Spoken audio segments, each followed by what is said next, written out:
Շնորհակալություն, սկսեմ վերջից։ Ես սրան անդրադառնալու հնարավորություն ունեցել եմ բազմիցս։ Ես նշել եմ, որ այս հարցերը կարգավորելու են սահմանազատման եւ սահմանագծման հանձնաժողովի աշխատանքների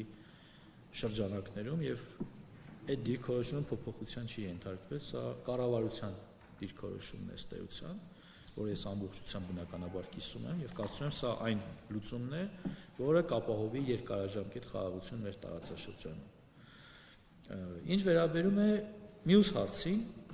նախ բանակը ոչ մի կերպ չի կարող ներքաշվել քաղաքական process-ների մեջ։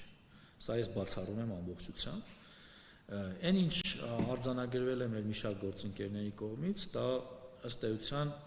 ոչ աշխատանքային օրը, ոչ քաղաքական միջոցառման մարդու ցանկության մասնակցությունն է։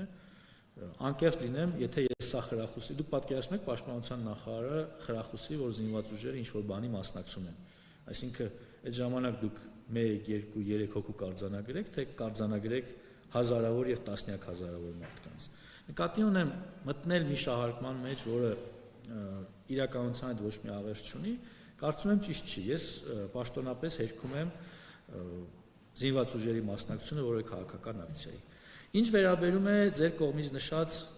ինստիտուտի կողմից ինչ-որ որոշումներ ընդունելուն, ես նման ինստիտուտ չեմ ճանաչում եւ բացառում եմ, որ Հայաստանի Հանրապետությունում օրինական կառավարությունից զատ որևէ այլ մարմին կարող է լինել ու գործել։ Ինչ-որ մտածածին առ ոչինչ, գուցե վիրտուալ մարդիկ իրենց վիրտուալ որոշումներով լցնում են դաշտը, համացանցը, դուք էլ օգնում եք, որ դրանք տարածվեն։ Նախ կարծում եմ, որ Կարեն Շաքարյանն այն մարդն է, ում հետ ծառայած տարբեր շրջանում զինծառայողներ, վստահաբար կարող են ասել, որ Շաքարյանը մշտապես ծառայել է Հայաստանի Հանրապետությանը եւ արժանացել է կոչումների եւ շնորհների հիմնականում հայրենիքին մատուցած ծառայությունների համար։ Եվ այսօր մարդիկ, ում չգիտեմ, ես օրինակ չեմ ճանաչում, եթե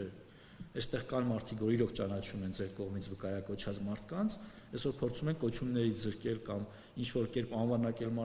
անվանարկել մարդկանց, ովքեր իրենց արյան գնով, իրենց գործունեության, տասնյակ տարիների ծառայության արդյունքում